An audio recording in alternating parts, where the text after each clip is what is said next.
When we talk about the box model, and I'm just going to give you an example here of what that box model is. So we've got something called the box model in CSS, and what that is, that's how we're going to use margins, borders, and padding. And as we had seen before, so I'm just going to give this one an ID equals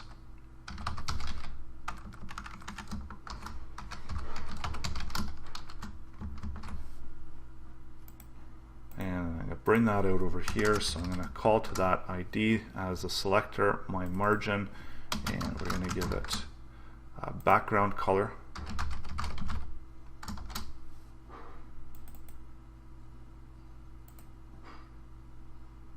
And we'll give it a background color of this blue.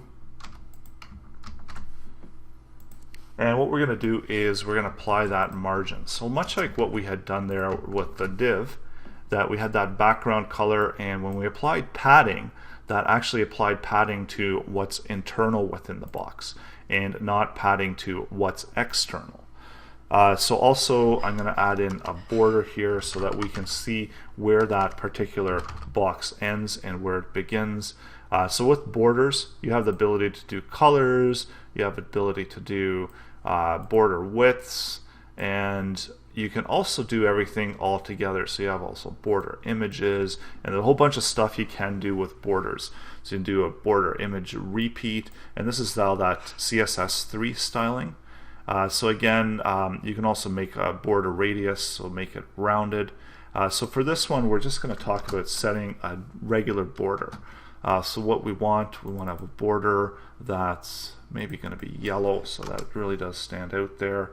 And we're going to add in a solid border, and we're going to make it 3 pixels wide. And with borders, again, you can combine all these elements or all these values, or you could do something like border color and then set the color this way, and you could be more specific. So you could list out the properties or do these kind of combined properties.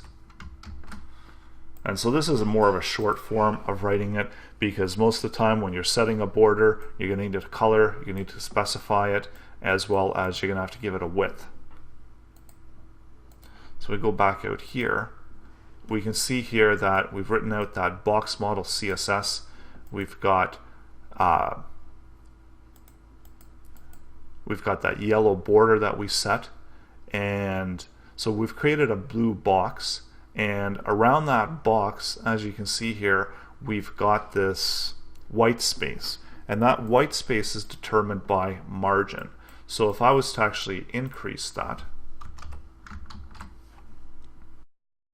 so just to illustrate it a little bit better, so the outside part is going to be what's known as the margin, and the inside part is going to be what's known as padding.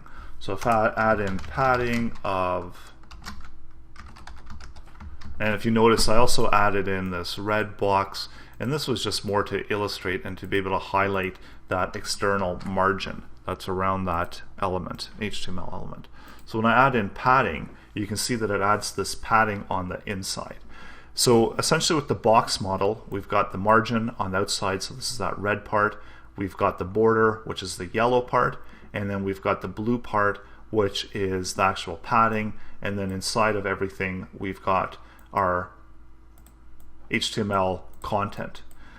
So the padding itself changes the amount of space between what you have top, bottom, left, and right, and because this is taking up that entire width here, maybe we can see it a little bit better if we were to do a full width span or something like that. I just quickly added that in so we can better see where the actual content is sitting, and then we've got that padding around it, so top, bottom, left, and right, border, and then margin. So essentially this is the box model.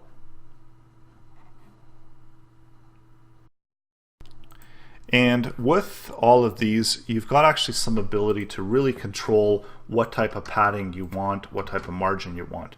So we can do something like margin top and only have that margin right at the top of this particular element. Now I'm not sure if this is going to work because we're actually controlling this with this red box and this padding. But if I was to remove that out, so we're able to see here that it's actually going to be this white space that's being applied to that margin top, and if we do margin bottom,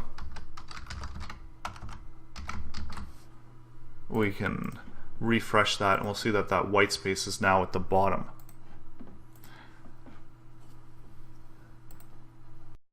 And with margins, you can actually combine it. So when I'm typing in margin, this is actually a short form for encompassing all four sides of that particular box.